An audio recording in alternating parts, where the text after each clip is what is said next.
of the top fantasy football storylines to keep an eye on this week. Cooper Kupp out. He is now on IR for the Rams. That offense is downright anemic without him, but can anybody step up? Will it be Allen Robinson finally? Will it be Ben Skoranek, who has been playing this hybrid, unique role for the Rams? Could Van Jefferson get on track? To be candid, I'm not totally confident in any of them. Tough times right now for the Los Angeles Rams offense, but Matthew Stafford is off the injury report. He will play. Look at all the wide receivers on a bye this week. Tyreek Hill, Jalen Waddle, Christian Kirk, Tyler Lockett, Mike Evans, DK Metcalf, and Chris Godwin. I am starting Keyshawn Johnson in a league this week, and if you think I'm kidding, I am not. But more seriously, a couple of names to keep an eye on include Kadarius Toney, Donovan Peoples-Jones, available in a bunch of leagues right now. Go grab him off the waiver wire if you can. And Jonathan Taylor looked like himself this past weekend against the Raiders. Colts offensive line played much better football. Jonathan Taylor is healthy. He had a 66-yard touchdown run in which he was untouched. As we all know, the Eagles' run defense has been a problem of late. That's why they signed Ndamukong Suh and Linval Joseph. Can Jonathan Taylor stay hot? And can the Colts hang tight against this Eagles team that, again, one of the best in the NFL? Weather not a concern in Indianapolis, but look at the scene in Buffalo this morning. How about this? Highmark Stadium under a couple of feet of snow as a massive lake effect storm has moved the Browns-Bills game to Detroit. The Bills canceled practice today. They've met virtually. Coach Sean McDermott said travel plans are still to be determined as they're keeping safety and family as their top priorities. Also important to the Bills this weekend is keeping the football in their own hands, as they need to figure out why Josh Allen has been off track recently. He leads the NFL in interceptions this season. He has 10.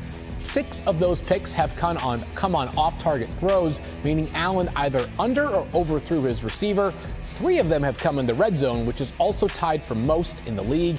He's now thrown. This is the Lions. You think about everything that we've seen from Saquon Barkley throughout the season and everything that we've seen from the Detroit Lions defense. This looked like something that's tailor-made for him to go absolutely crazy. And so I'm excited to watch this as it goes forward.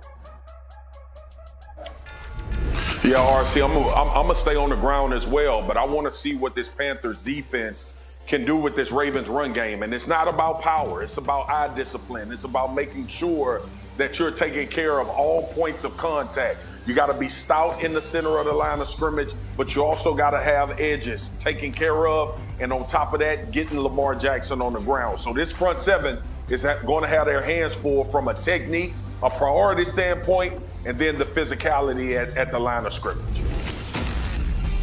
Run defense is really the theme of the week here on NFL Live. The theme of the segment and the theme of what I want to watch in the Colts against the Eagles. Y'all, we know Jeff Saturday, our former colleague, wants to do run the damn ball. We also know that the Eagles have struggled with him, which is why they went out and signed Linval Joseph and Ndamukong Suh. Joseph, I imagine, will be an active participant in this game, so I want to see if he can help shore up that Eagles run defense, especially against a Colts defense, or a Colts offensive line that blocked well on the inside last week. We have our first game of the season that has been flexed, as the Chiefs and Chargers will now battle in primetime on Sunday night. That, of course, means 2 of the best young quarterbacks on the game will be on display. Patrick Mahomes and the Chiefs travel to L.A. to face Justin Herbert, and the Chargers, here's Mahomes on Justin Herbert. He throws some passes that I don't think anyone can throw in this league, and that includes myself. I mean, he has a cannon for an arm. You watch it. I watch on film every week because we play similar opponents, and there's some throws you just kind of shake your head because they're that special. And so I understand it'll be a great challenge for us as a team to go up against the Chargers and the talent that they have over there. And so how can we match that intensity? How can we match that talent and go out there and win a football game is what we have to focus on. Love the mutual respect, as Mahomes has plenty of praise for Herbert, but it's the Chiefs quarterback that's been lighting up defenses again this season, especially when they bring the blitz.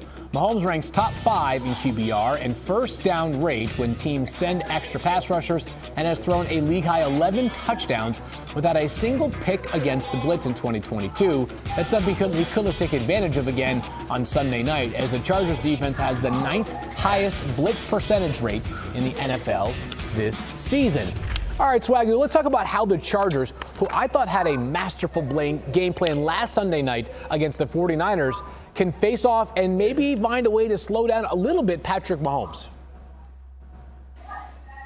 I think, it's not necessarily about what they did last week, because you're playing a totally different animal. You're playing a guy who can move in Patrick Mahomes, someone who's shown now I can beat you with my feet if you're trying to bring extra rushers and you play man on the back end. I'm not asking for Brandon Staley and the Los Angeles Chargers to totally go away from who they are, but we know they love to bring Derwin James as the extra man, but what about Travis Kelce? So I believe that when you're playing the Kansas City Chiefs, it's not necessarily just about beating Patrick Mahomes, it's about beating the other 10 players on the football field, which is the way we had to attack Tom Brady at some points. So I think it's about mixing it up, bringing Derwin James, allowing him to play man-to-man, sometimes bringing 4. So I have 7 with eyes on Patrick Mahomes, and then picking the right times to blitz where now I can overwhelm the protection, or get one-on-ones in the spots that I want him to. This is going to be a masterful chess match when you're trying to attack Patrick Mahomes, because if he knows what you're doing, he is going to eat your face.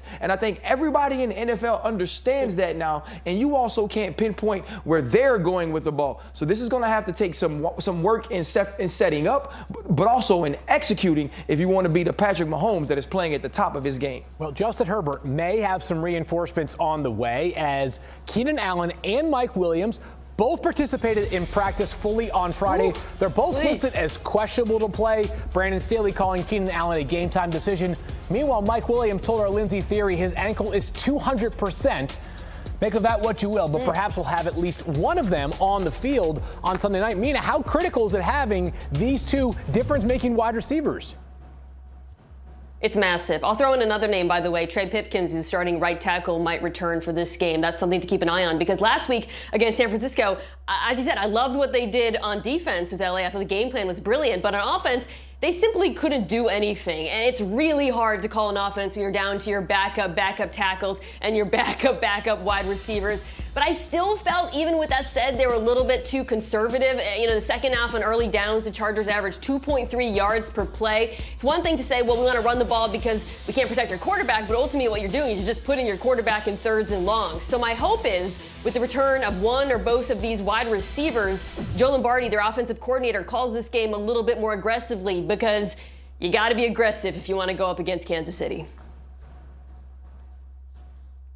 Glad you went to aggressive. And aggressive doesn't mean bombs away down the field. It also means using Justin Herbert elite skill set as far as a physical specimen in his legs. And look, I know he was dealing with the rib injury, but get him on the move.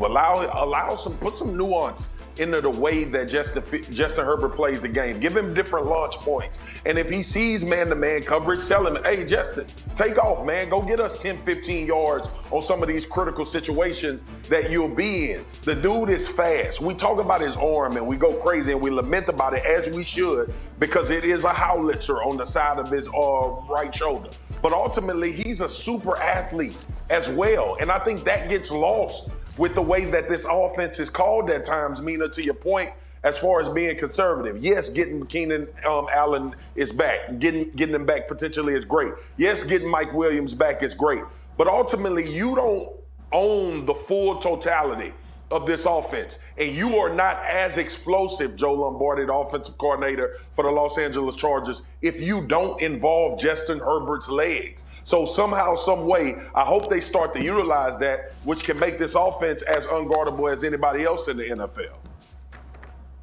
Man, I don't care if he's using his legs, his arms, whatever it is. Let him be special. Think about the first time these two teams met, when you didn't have Keenan Allen and it was just Mike Williams, and you had one-on-one. And every time he had one-on-ones, he took advantage of it, because he could drop the football on any number that he wants to. We were talking about it on the production call last week against San Francisco, bro. He's on the move, he's on the run, and he's throwing balls that I'm sitting at home going, no, holy hell, that got in. That's who Justin Herbert is. And it's very few people in the world, and y'all know this, guys, it's very few times in football that you walk into a stadium when you're facing Patrick Mahomes and you say, you know what, my dude is equally as stupid as their dude. It doesn't happen often, but with Justin Herbert, it's true. So let him play. Let him go do it. Like, you are falling into a place where you may play yourself out of the playoffs. Yeah. The only way to stay in there is if 10 uses his legs, if 10 uses his arms, and he's freakishly talented. Yeah. So use him in a way where we put that on display,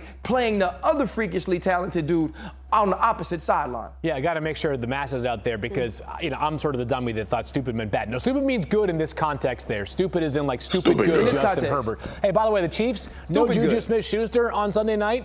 Could see a lot of Kadarius Toney. How good has he looked in just a very small glimpse of action for the Chiefs. We're all taking Kansas City to go on the road and win this game, scoring at least 28 points in all of our picks. Coming up on NFL Live, we are not done. Some would think when it comes to rushing the passer, the Cowboys, Micah Parsons would be a quick study.